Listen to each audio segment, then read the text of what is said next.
La Gironde est-elle un département plus philosophique que les autres? À cause de Montaigne sûrement, sans doute aussi à cause de Montesquieu. C'est dans les pas de ce philosophe du XVIIIe siècle, inventeur du siècle des Lumières, que nous allons visiter, prendre la route, un certain nombre de routes Montesquieu, qui vont nous conduire dans les endroits qu'il a hantés, dans les endroits qui l'ont inspiré, et dans ceux où ont vécu tous ceux qui ont été ses disciples ou ses continuateurs. Alors, évidemment, c'est une balade philosophique et maçonnique que je vous invite. Parce que quand on visite le château de la Brède, quand on lit des biographies extrêmement sévères sur Montesquieu, jamais ou rarement cette partie de sa vie n'est expliquée et n'est mise en relief. Et pourtant, elle est très importante et dans son œuvre et dans ce qu'il a apporté aux hommes de son temps. Alors, si vous voulez, nous allons commencer notre pérégrination naturellement par le château de la Brède. Et le château de la Brède, déjà, quand on y pénètre, quand on le voit, même de loin, depuis le parc, on se rend compte que c'est presque un temple à livre ouvert. Suivez-moi. Alors d'abord, nous allons franchir les 3 petits ponts-levis qui franchissent les douves. Ces douves, elles ont une drôle de forme. Une drôle de forme parce que elles sont octogonales. Et d'ailleurs, Montesquieu et son ami l'abbé Guasco ont insisté pour que l'orée de la forêt du parc reprenne exactement le dessin des douves. Octogonales, pourquoi? Eh bien parce qu'en ésotérisme, on dit que 8 est le chiffre sacré qui poursuit le 7. C'est donc la marque de l'accomplissement, c'est l'alpha et l'oméga de toute la philosophie. On entre dans la première cour du château. Et là, on va entrer bien entendu dans le hall d'entrée. Ce hall d'entrée, il est majestueux. Ce qui nous frappe d'abord, c'est que son sol est de 2 couleurs. Et qu'au milieu de ce sol, il y a une magnifique croix de Malte, qui d'ailleurs est depuis quelques mois, depuis quelques années, reprise par le dessin du parc qui vient d'être restauré. D'ailleurs, je vous invite vivement à aller voir ces restaurations qui sont somptueuses. Et l'architecte qui a été chargé de ces restaurations s'est inspiré précisément de cette croix de Malte pour montrer ce dessin qui se voit mieux, beaucoup mieux, depuis la fenêtre du premier étage, la fenêtre de la librairie.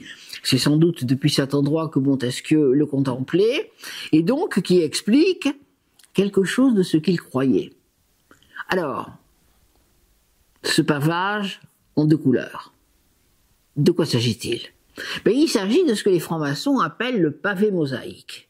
Le pavé mosaïque, ou le blanc et le noir, ici c'est le rouge et le beige, mais peu importe, raconte l'éternel combat du bien et du mal. Et nous avons dans ce hall d'entrée 4 colonnes. Alors, ces colonnes, Montesquieu ne les a pas connues, parce qu'elles sont consécutives aux travaux de réfection qui ont été rendus indispensables après le départ de ses enfants pour l'émigration, et pendant la Révolution, les termites avaient été moins respectueux que les habitants de la Brède de l'œuvre du philosophe et avaient dévoré la poutraison de la bibliothèque. Donc, en rentrant, les Montesquieu ont été obligés de faire des travaux de soutènement et ont pu bénéficier du don de 4 colonnes qui viennent de l'église de la Brède et qui avaient été enlevées par les révolutionnaires. 4 colonnes, me direz-vous, c'est pas maçonnique. Non, ce qui est maçonnique, c'est 3 colonnes, la force, la sagesse et la beauté. Eh bien non, parce que la 4e, c'est celle qui est invisible aux profanes et qui n'est visible aux initiés que lorsqu'ils sont passés à l'Orient éternel. Donc 4 colonnes pour un philosophe passé à l'Orient éternel, rien de plus juste. Et puis 2 autres colonnes de chaque côté de ces 4 colonnes. Alors celles-là, on les reconnaît tout de suite, parce que d'abord, elles ne sont pas de même nature. Et elles nous rappellent que ces colonnes entouraient la porte du tabernacle du temple de Jérusalem et qu'elles ont un nom en hébreu, Jachin et Boaz, ce qui veut dire la force est au milieu du temple. Donc déjà, quand nous entrons dans le hall d'entrée du château de la Brède, déjà, nous sommes dans quelque chose de consacré, de rituel. Si nous voulons suivre Montesquieu dans sa bibliothèque, c'est l'endroit où il se réfugiait pour écrire, parce que vous savez peut-être que les écrivains, ils ont tous des manies. Il y en a qui ont besoin, comme Marguerite Duras, de cirer toutes les chaussures de toute la famille avant de se mettre à écrire. D'autres qui écrivent debout. D'autres qui écrivent en plein soleil, comme Victor Hugo. D'autres qui écrivent à la terrasse des cafés. Montesquieu, lui, écrivait sur ses genoux, avec une drôle de petite écritoire assez mal fichue, et il mettait ses pieds sur la bordure de la cheminée de sa librairie, son écritoire sur ses genoux, et il écrivait son œuvre tant qu'il a pu l'écrire, tant que sa vue a pu lui permettre. Ensuite, il a été obligé de dicter, comme vous le savez, à un pool de secrétaires, la totalité de l'esprit des lois. Alors, pour monter dans sa bibliothèque, il emprunte un escalier. Et cet escalier est très étrange. Il est même peut-être à peu près unique en France. C'est un escalier hélicoïdal. Et l'hélice, c'est la marque de quoi en ésotérisme? L'hélice, ça veut dire l'initiation. Alors, dans cette bibliothèque, Montesquieu a écrit sur les murs un certain nombre de phrases auxquelles il tenait beaucoup. Et ces phrases nous indiquent quelles étaient ses pistes de réflexion. Pistes de réflexion qui étaient également contenues dans les livres qu'il a notés d'ailleurs furieusement et qui sont aujourd'hui déposés à la bibliothèque municipale de Bordeaux, où chacun, avec une petite dérogation, peut bien évidemment les consulter. Alors, voilà ce philosophe qui passe à la Brède 4 mois par an, parce que pendant les 8 autres mois, il est à Paris et, naturellement, il est au contact des beaux esprits. Il a réussi à forcer la porte de l'Académie française, bien qu'il en ait dit du mal quand il a écrit les lettres persanes. Les académiciens qui se prennent pour des immortels ne l'ont pas très bien pris. Mais enfin, en proposant une édition un peu expurgée de l'ouvrage, il réussit à forcer les portes de l'Académie. Et puis, il y a les salons littéraires, bien sûr. Il y a notamment celui de Madame de Tencin. Madame de Tencin, c'est tout un personnage, parce que Madame de Tencin, c'est celle qui finalement l'a peut-être attiré vers Paris lorsque il a été extrêmement déçu sur le plan affectif de la rupture que lui a imposée la petite comtesse de Pontac-Bélade. Vous allez me dire que je vous parle d'un Montesquieu libertin. Eh bien oui, parce que Montesquieu appartient à cette race d'hommes qui ne confondent pas l'amour et le mariage. Certes, il a épousé une femme qu'il estime et pour laquelle il a de l'amitié, avec laquelle il aura des enfants, mais il ne se prive pas de plaisirs annexes. Alors la comtesse de Pontac-Bélade, c'est un de ses premiers plaisirs annexes. Et puis dans les années 1723, eh bien voilà qu'elle lui signifie son congé. Il en est extrêmement meurtri. Tellement meurtri qu'il va choisir de revendre sa charge au Parlement de Guyenne, et puis qu'il va partir à Paris pour retrouver les jupes de Madame de Tencin. Ah, Madame de Tencin, c'est un personnage extraordinaire, parce que d'abord, elle fera beaucoup avec Madame de Pompadour pour que l'esprit des lois ne subisse pas les foudres de la censure. Mais surtout, c'est un personnage inouï. On a commencé, quand elle était jeune fille, à la mettre dans un couvent, en lui conseillant d'y rester. C'était pas du tout son parcours. Madame de Tencin s'est débrouillée pour contacter et pour rencontrer de près 13 membres de la Sacrée Curie. 12 ont été impuissants à régler le problème. Le 13e était moins indélicat que les 12 précédents, et il a obtenu sa réduction à l'état laïque. C'est comme ça qu'elle a débarqué à la cour du régent, et qu'elle est devenue la maîtresse de l'abbé Dubois, qui se fait appeler, depuis qu'il est ministre, le cardinal Dubois. Et qu'elle a un salon libertin. Elle écrit des choses aussi assez libertines. Elle parle bien de l'amour, elle parle encore mieux du plaisir. Et elle va faire de Montesquieu son intime et son favori.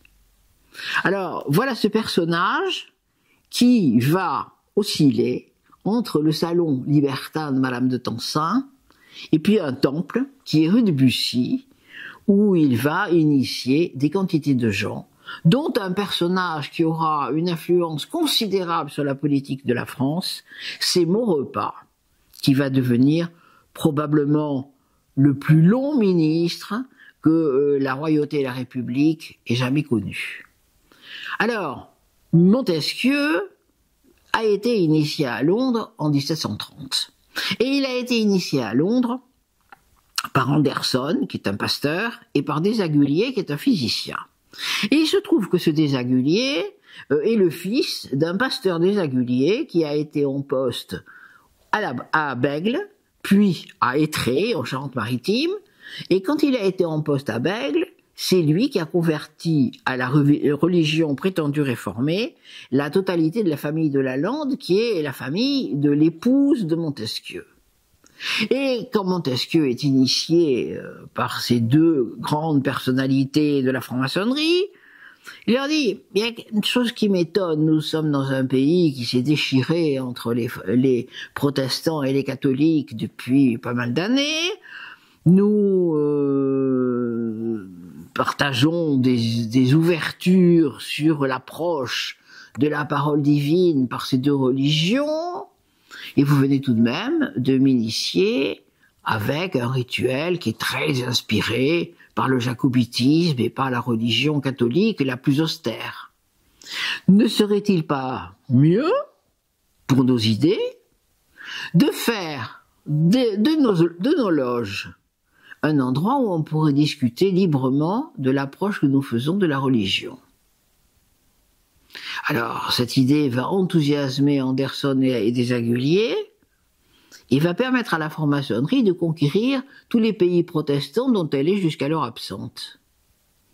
Et c'est ce qui va rendre fou de rage le pape, qui va, en 1738, prononcer la fameuse bulle d'excommunication, Et Eminentis Pecula, qui va au contraire pousser les francs-maçons à être pourchassés, à être même mis en prison, et parfois même assez longtemps, selon les pays où cette bulle est plus ou moins appliquée.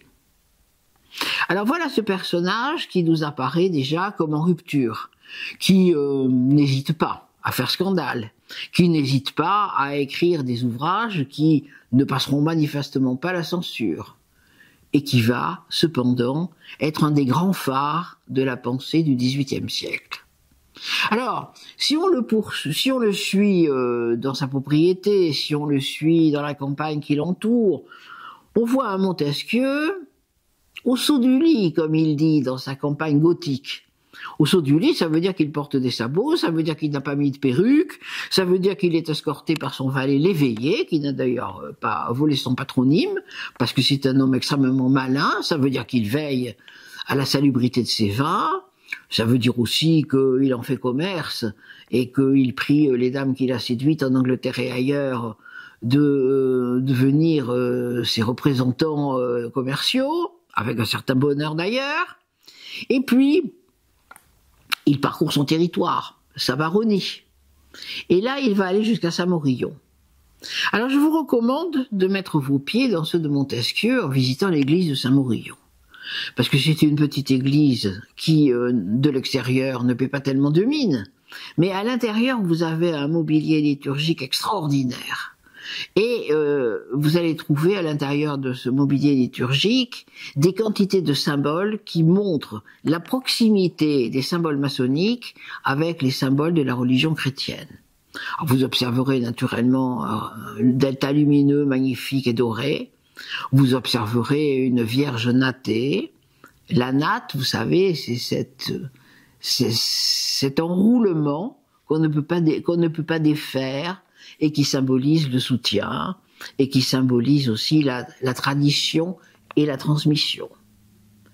Alors, si vous quittez Saint-Morillon sur les pas de Montesquieu pour cette première balade, cette première route que je vous invite à suivre, vous allez gagner Castres. Et à Castres, il y a un endroit secret, magnifique, préservé, malheureusement pas ouvert au public, qui est le château de Pomarède. Alors ce château de Pomarède est très important pour les disciples de Montesquieu, parce que presque à son époque, un peu plus tard, il a été habité par un certain Montbrun de Pomarède, qui était originaire de Saint-Domingue, qui était nègre, comme on disait à l'époque, probablement très mulâtre, mais enfin nègre. Et ce Montbrun de Pomarède a été parmi ceux qui ont aidé à la révolte des esclaves en 1792. Alors, on fait toujours de Bordeaux une ville qui est la capitale de l'esclavage. Vous savez, Bordeaux est la capitale de l'esclavage et de la collaboration. Et bien rien de tout ça n'est vrai, parce que si on regarde l'histoire de Saint-Domingue, dont je vous concède bien volontiers que c'était une colonie presque entièrement bordelaise, eh bien on va trouver parmi les gens qui ont libéré précisément les Noirs de Saint-Domingue de l'esclavage, Étienne de Paul Vérel, disciple de Montesquieu, qui est un avocat bordelais, et que la Convention a envoyé sur place en le priant d'essayer d'éteindre la rébellion. Quand il est arrivé sur place, il a compris que c'était pas du tout le chemin qu'il devait suivre, et il a donné leur liberté aux esclaves. Et quand il est rentré en France, la Convention l'a mis en prison. Fort heureusement, il avait attrapé, si l'on peut dire, il avait attrapé là-bas une fièvre, et il sera emporté quelques mois plus tard, ce qui évitera, bien évidemment, de monter à l'échafaud. Alors, ce combat que Montesquieu a mené pour l'abolition de l'esclavage, vous vous souvenez de ce fameux texte où il dit comment peut-on croire que Dieu, dans sa grande sagesse, ait donné de la sagesse aux nègres parce que ils ont un épiderme beaucoup trop noir pour penser justement. Bon, eh bien, c'est très important parce que justement, c'est le premier pas vers la liberté et vers l'égalité des hommes. Et c'est le message que porte bien évidemment Montesquieu, et pas seulement dans l'esprit des lois. Il le porte finalement depuis les lettres persanes. Il va le porter dans sa correspondance. Il va le répéter dans son spicilège, qui est l'agenda sur lequel il marque tous les jours les petites choses de la vie qu'il a faites et dont il souhaite se souvenir. Quand il quitte Castres, il va aller à Portès voir son ami Antoine de Gasque. C'est une amitié qui est très ancienne. D'ailleurs, dans sa correspondance, il parle toujours du cher président de Gasque. Ce sont évidemment deux magistrats. Antoine de Gasque est un peu comme Montesquieu. Ça n'est pas un homme qui passe son temps dans les grimoires. D'ailleurs, il explique que c'est épouvantable le séjour au palais de Lombrières parce que il pleut à verse dans son bureau de premier président et ses dossiers sont tout mouillés. Quand il juge, ça tombe un peu comme un gravelotte. C'est assez rigoureux, disons, pour le moins. Mais surtout, c'est un homme de culture. C'est un homme de culture et un homme de pensée qui a fondé, en 1711, l'Académie des Lyriques, qui est une académie musicale, parce que le président de Gasque joue parfaitement de la flûte, c'est un élève de Nodot, et il va apprendre le violon avec Jean-Jacques Rousseau. Donc c'est un musicien tout à fait confirmé. D'ailleurs, l'Académie des Lyriques sera probablement le premier orchestre français de la première moitié du XVIIIe siècle, et elle formera de très nombreux chanteurs, notamment Martine Fell, qui était la Maria Callas de l'époque. Cette Académie des Lyriques a une autre corde à son arc, qui est d'avoir organisé le 23 septembre 1711 la première tenue maçonnique qui a eu lieu sur les bords de la Garonne. C'est une tenue qui a été organisée sous la présidence du duc de Berwick, qui sera un grand ami de Montesquieu et dont Montesquieu écrira l'horloge funèbre quand il se fera tuer au combat. Le duc de Berwick, c'est le fils naturel de James de Stuart. Et c'est un homme qui, bien évidemment, va être passionné par la franc-maçonnerie. Donc la première importance de la franc-maçonnerie à Bordeaux, c'est cette précocité, qui n'est comparable à presque aucune autre région de France, si ce n'est bien entendu Saint-Germain-en-Laye, où Louis XIV a accueilli son cousin Stuart. en s'en mordant d'ailleurs les doigts assez rapidement, mais enfin, il l'a accueilli, donc Stuart y restera jusqu'à la conspiration de Celle-la-Mar, qu'il expédiera vite fait dans les états du pape en Avignon, et plus tard à Rome, où il ira finir de cuver son ivrognerie. Et puis aussi, un autre lieu au nord de la France, Arras, où le père de Robespierre fondera, dans les mêmes années, la fameuse loge à la Rose d'Argent, dont Robespierre sera toujours très redevable. Alors, cette académie des lyriques va donner naissance à une autre académie qui va être encore plus importante pour Montesquieu et pour Antoine de Gasques. C'est l'Académie des sciences, belles-lettres et arts de Bordeaux, qui va professer la philosophie, la botanique, la morale, la littérature, les sciences de toutes sortes, la médecine bien entendu, et qui d'ailleurs a été quelque chose de si efficace qu'elle existe toujours de nos jours.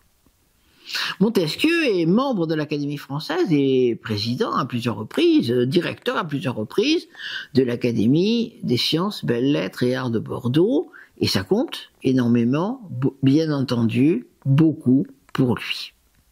Alors, pourquoi est-ce que j'insiste sur ce mouvement académique? Parce que l'idée même du partage de la culture, de l'ouverture de la culture au plus grand nombre, est une idée maçonnique. Vous savez peut-être que quand Diderot et d'Alembert ont reçu la commande de l'encyclopédie, l'éditeur leur avait au début simplement commandé la traduction d'une encyclopédie anglaise, une encyclopédie maçonnique anglaise, qui était le premier dictionnaire connu. Et en travaillant à cette traduction, ils se sont dit, ah mais non, on peut nourrir un projet beaucoup plus ambitieux et nous allons faire quelque chose qui effectivement mobilisera beaucoup plus d'auteurs et sera vraiment le creuset de tout ce qu'on sait à l'époque où nous l'écrivons. Alors, cette tentation encyclopédique, elle est finalement interne à la maçonnerie. Et si on quitte Portès, et si on va en direction du sud, on va longer un très joli château Louis XVI, qui est le château d'Arbanas.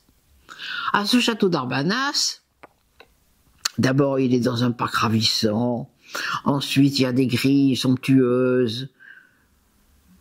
Là aussi il n'est ouvert au public que pour les happy few, mais enfin vous pouvez toujours essayer de pousser la grille, vous verrez bien. Et ce qu'il faut rappeler, c'est qu'il a été, au milieu du XIXe siècle, la propriété de Maurice de La Châtre. Alors, Maurice de La Châtre est un personnage extraordinaire, et sur le plan de la littérature, et sur le plan des dictionnaires, et sur le plan de la franc-maçonnerie. C'est le fils d'une dame, qui était nièce de Nicolas Boujon, qui a été une des égéries de l'émigration.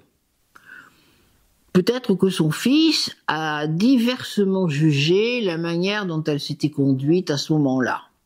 Vous savez que parmi les gens qui ont choisi l'émigration, il y a ceux qui ont mis leur épée au service de souverains étrangers, il y a ceux qui se sont établis dans les pays tiers, il y a ceux qui ont rêvé de revenir en France et qui sont revenus dès qu'ils ont pu, le plus tôt possible.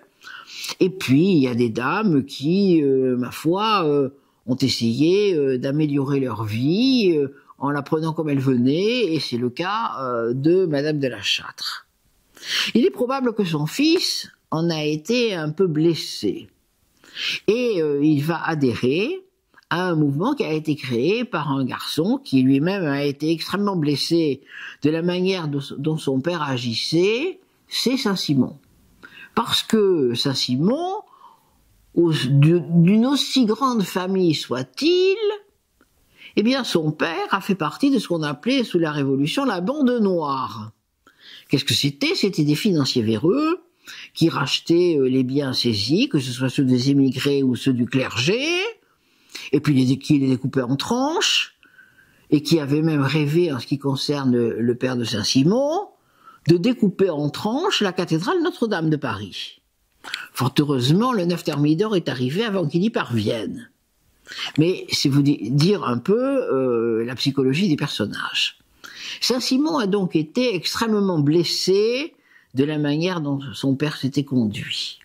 Et ça l'a amené à élaborer au XIXe siècle toute une philosophie qui est une philosophie de partage, d'égalité, de respect de l'autre, de respect du peuple, tout à fait dans l'esprit maçonnique. Alors Maurice de la Châtre est un de ses disciples, comme l'abbé Enfantin, comme les frères Pereire, comme beaucoup d'autres. Et ce mouvement saint-simonien, il est appliqué par bribes, parce que c'est une utopie, bien entendu, par endroits, pas partout, sauf à Arbadas.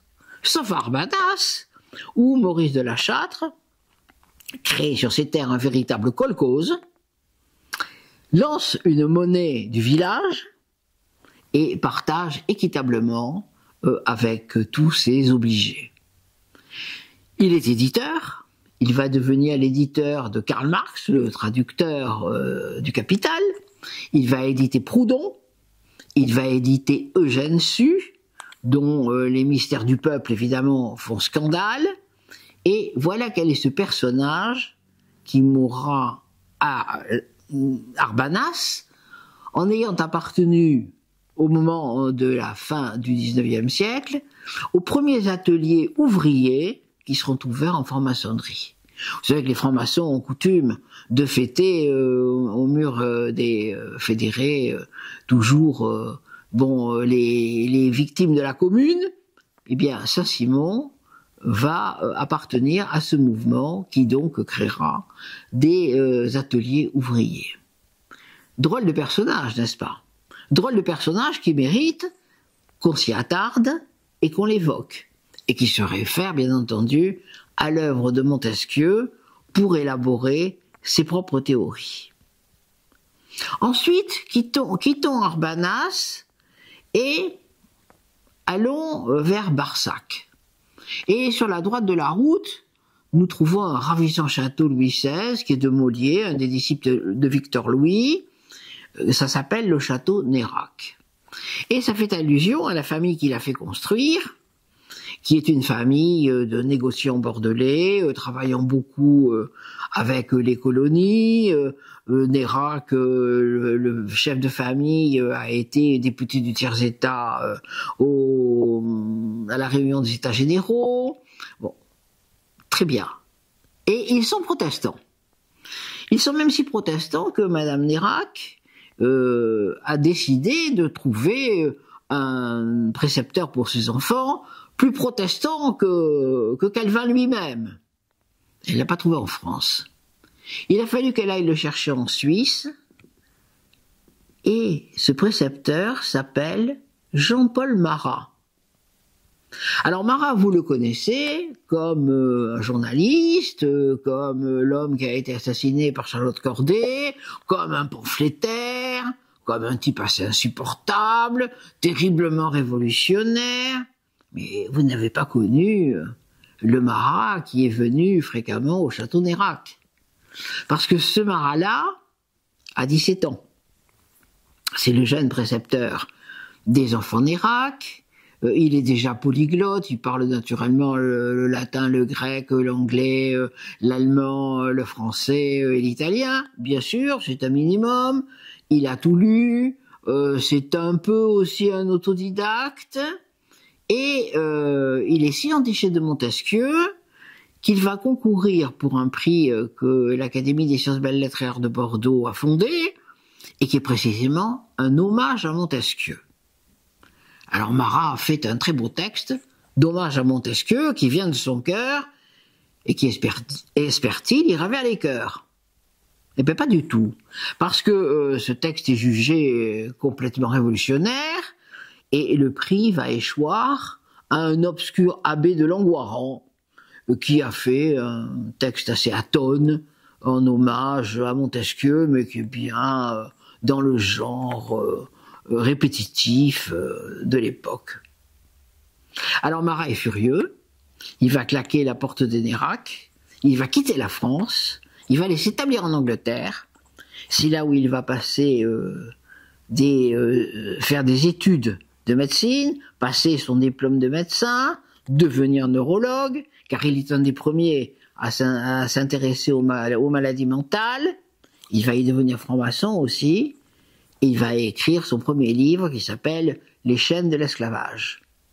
Et puis il rentrera à Paris, où il sera le médecin des gardes du comte d'Artois. Il soignera beaucoup de gens de la haute société avec beaucoup de réussite. Et son aventure commence à l'occasion d'un duel qui n'en est pas tout à fait un, qui va l'obliger à échapper à la police, à se réfugier chez le boucher Legendre, à devenir un des obligés et des protecteurs du duc d'Orléans, et ensuite le journaliste et le pamphlétaire que vous avez lu dans l'Ami des peuples. Alors là aussi, ce château Nérac, vous comprenez qu'il y a beaucoup de fantômes dans ce château, à commencer, bien entendu, par celui de Jean-Paul Marat, et que c'est un personnage tout à fait extraordinaire à évoquer quand on prend cette route dédiée à Montesquieu. Poursuivons là cette route en direction de Langon et allons jusqu'à Prégnac. D'abord, nous allons y trouver un château qui a été habité par la fille de Montesquieu, Denise, le château d'Armajon-des-Ormes. Oh, dire que Montesquieu aimait beaucoup son gendre serait mentir, parce que Montesquieu, disons, avait ses têtes, mais il aimait beaucoup cette petite Denise, qui pourtant aurait dû avoir quelques rancœurs vis-à-vis de son père, puisque quand Montesquieu a quitté la Brède pour Paris, son épouse était enceinte, et quand il est revenu au bercail, Denise avait 5 ans. Ça n'a pas empêché d'être la petite secrétaire de Montesquieu. C'est elle qui la nuit corrige la copie des secrétaires à qui Montesquieu a dicté l'esprit des lois. C'est elle qui s'occupe des relations avec les éditeurs. C'est elle qui, je ne peux pas dire met en forme parce que c'est pas le mot, mais qui s'occupe de faire un livre, parce que quand on écrit un livre, il y a le moment où l'auteur l'écrit, et puis il y a le moment où ça devient effectivement un objet. Et Denise, elle est au milieu de cela. Et c'est donc quelqu'un de très important pour Montesquieu. Et ce château d'Armajon-des-Ormes est merveilleux parce que c'est un château qui est pris entre 3 jardins, qui est de l'extrême fin du XVIIe siècle, et qui va donner une impression tout à fait préservée de ce qu'était la vie rurale, mais raffinée, à l'époque de Montesquieu. Alors si nous poursuivons un peu en direction de Langon, nous allons trouver sur notre gauche un château qui s'appelle le château des Rochers. Là encore, il faut pousser la porte. Il faut pousser la porte parce qu'elle est en bois plein et de l'extérieur on n'y voit rien. Vous savez, les francs-maçons adorent cultiver le secret. Et ce château des Rochers, quand on entre dans le premier jardin, on est ébloui parce que précisément il y a des quantités de sculptures qui sont des sculptures ésotériques. Quand on entre dans ce premier jardin, on découvre cette maison, qui est une maison basse, très raffinée, très jolie, et qui a appartenu au XVIIIe siècle au comte de Roland. Alors, qui était ce comte de Roland? Oh ben, c'était un cousin des Fumel, c'était un membre du Parlement de Guyenne, c'est un de ceux qui a été pris de la fièvre de Planté, que Montesquieu, toujours lui, avait lancé pour couvrir le Parlement et pour lutter contre l'intendant Boucher qui voulait faire arracher les vignes. C'est donc un des promoteurs du vignoble de Sauternes, très bien. Mais qu'est-ce qu'il y a d'extraordinaire dans ce château des Rochers à propos de l'ésotérisme? Eh bien, il y a que le comte de Roland a été l'ami intime de Cagliostro, et c'est lui qui l'a fait venir à Bordeaux en 1783.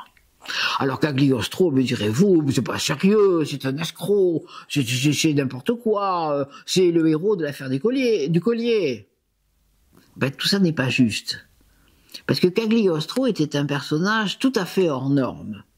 Alors certes, avec une naissance incertaine, comme on disait à l'époque, un itinéraire compliqué autour des différents pays méditerranéens, mais une culture à peu près universelle, des dons personnels très importants, un sens de la théurgie, un sens de la thérapeutique extrêmement remarquable, et puis surtout cette idée de vouloir étendre la franc-maçonnerie à l'univers. Alors, c'est très ambitieux, bien entendu. Et il n'est pas le seul à avoir eu cette idée, puisqu'en 1783, il y a un convent qui se réunit à Wilhelmsbad, qui est présidé par le duc de Brunswick, et ce convent se passe pas bien.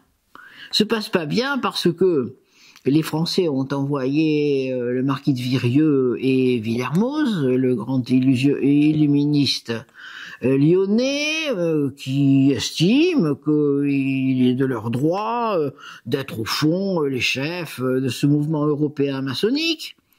Et puis il y a Cagliostro, qui vient de quitter la Russie, d'où Catherine l'a évidemment congédié un peu violemment, qui est arrivé à Wilhelmsbad et qui estime qu'il est le seul à être suffisamment célèbre et suffisamment respecté pour être effectivement le chef de ce mouvement. Alors, que se passe-t-il? Ils se prennent à la perruque, ils s'engueulent comme des charretiers, et au fond de la salle, il y a un personnage qui est un peu là, parce que le convent a duré 3 semaines quand même, est un peu là, alors il lève le doigt, le duc de Brunswick lui donne la parole, il dit: qui êtes-vous? Ah ben je m'appelle Wenschaop. Ah bon, présentez-vous un peu plus. Ben voilà, je suis professeur à l'université d'Ingolstadt, voilà mon élève qui est monsieur Goethe, et nous avons monté un mouvement qui s'appelle les Illuminés de Bavière.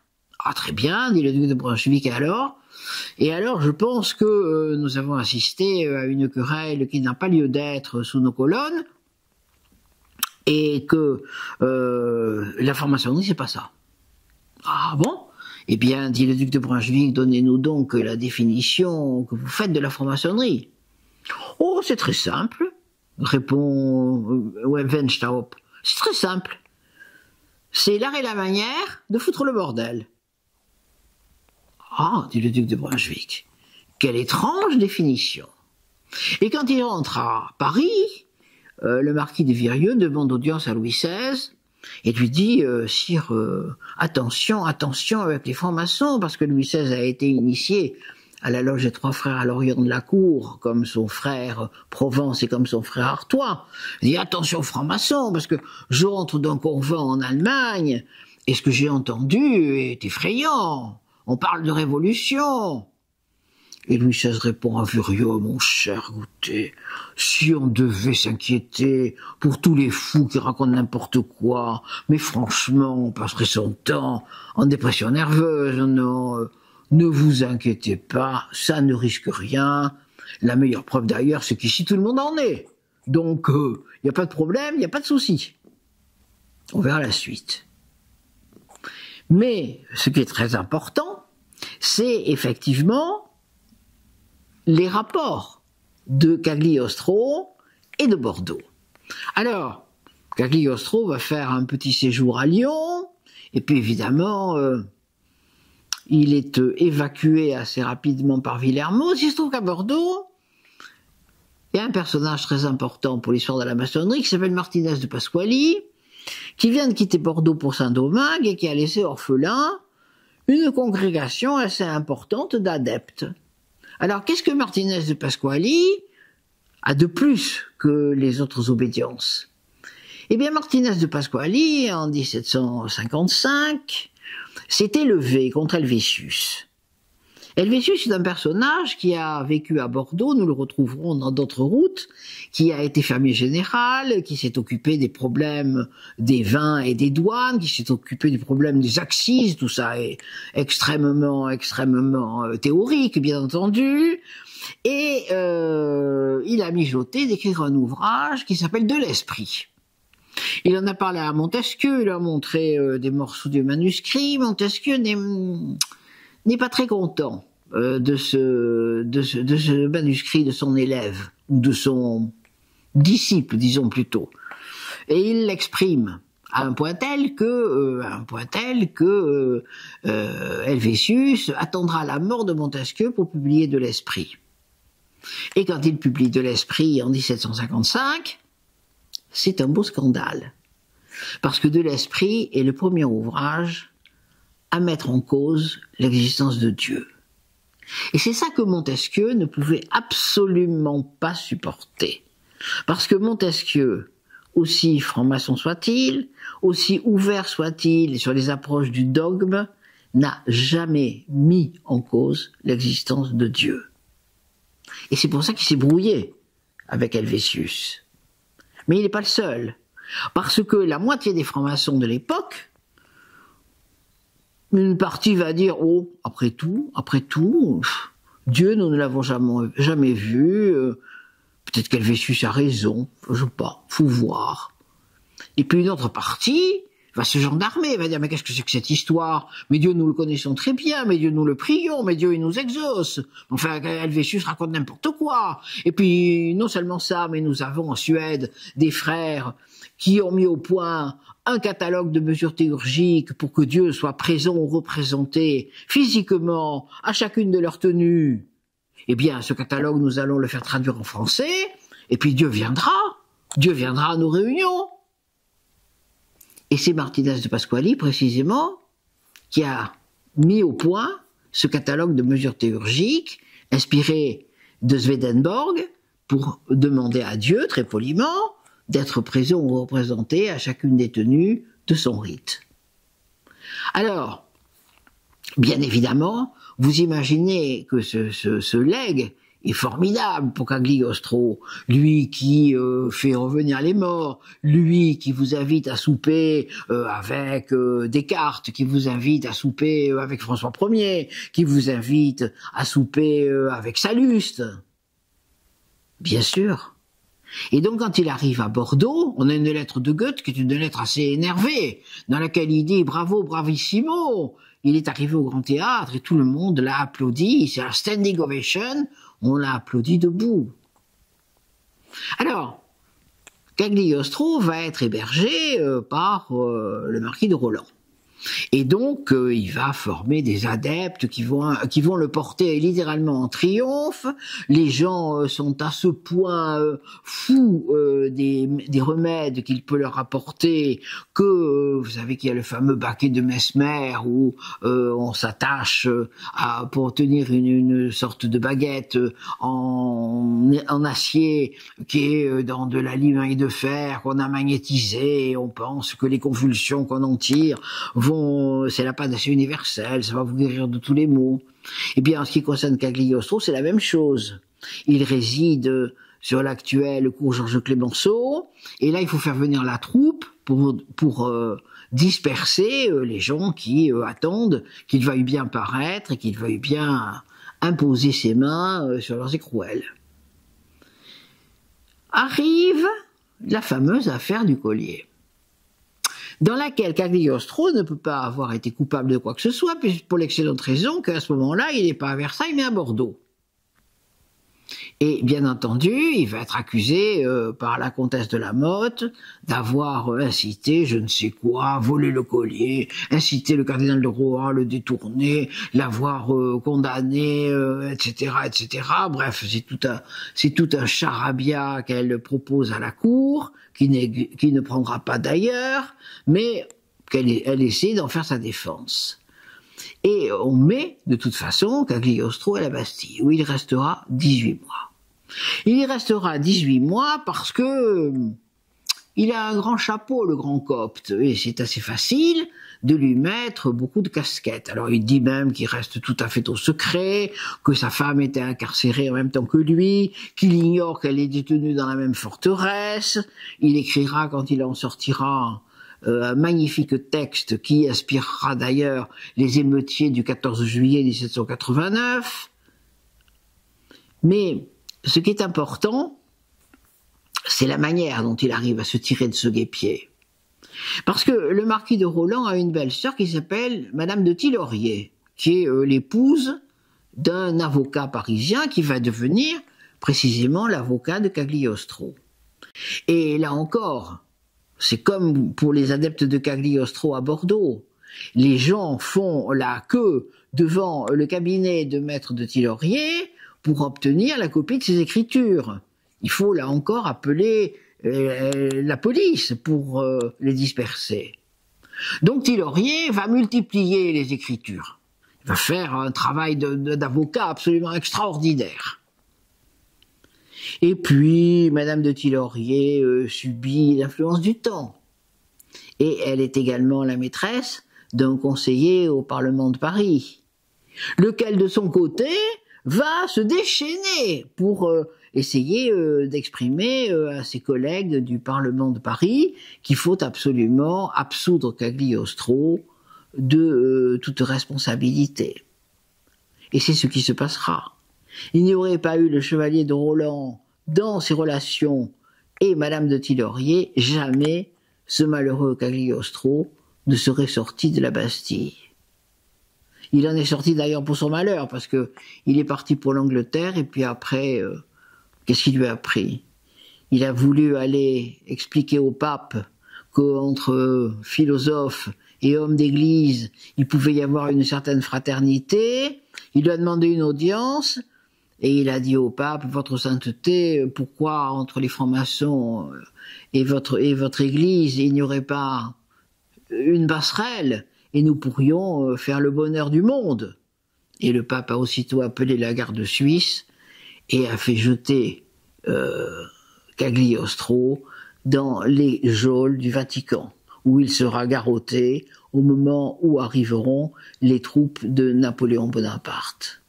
Alors vous voyez que c'est un itinéraire qui est extrêmement chargé et d'histoire et de personnages absolument fabuleux et aussi d'un message formidable. D'un message formidable parce que au milieu de tout ça, je vous ai parlé des monuments, bien entendu, qu'on peut visiter, de ces joyaux du patrimoine qui s'entr'ouvrent, mais je n'ai pas évoqué la terre. Or, dans l'initiation, vous savez, il y a l'air, il y a l'eau, il y a le feu, il y a la terre. Et la terre, c'est le dernier moment de l'initiation, c'est peut-être le plus important, parce que c'est le moment où celui qui est encore un animal va tout à coup, en se dressant et en mettant son pied dans la terre, devenir un homme, ça devient un homo erectus. Alors, si vous vagabondez dans les vignes de Sauternes, vous allez voir ces très jolies collines. Vous allez voir ces vignes qui aujourd'hui sont presque militaires parce qu'elles sont bien travaillées avec des tracteurs, parce qu'elles sont bien attachées sur des fils de fer. Alors imaginez qu'au XVIIIe siècle, c'était un peu plus folâtre que ça. Mais néanmoins, c'était quand même probablement très beau. Et puis il y a ces cailloux. Si cette région s'appelle la région des Graves, c'est que elle est la seule à porter le nom de son terroir, de tous les terroirs viticoles du monde. Mais qu'est-ce qu'il y a au fond, sous ces graves? Alors de temps en temps, il y a un trou qui se forme. Et puis, hop, on trouve un gigantesque puits. Et on n'y comprend rien. Eh bien, ceux qui étudient la géologie vous diront qu'en réalité, la Garonne, à l'ère quaternaire, a déposé ces tapis de cailloux, mais d'une manière très hétérogène, bien sûr, qui font d'ailleurs la qualité différente des vins. Et puis dessous, il y a des cavernes. Dessous, il y a des cavernes que personne n'a jamais explorées depuis l'ère préhistorique, et puis qui nous permettent peut-être, comme la grotte de la Reine Margot, qu'on peut visiter au château de Cazeneuve, qui nous permettent peut-être d'aller rêver à ces endroits où on se rend compte que toute la culture, qu'elle soit philosophique, qu'elle soit littéraire, qu'elle soit historique, n'est jamais que le reflet d'un reflet.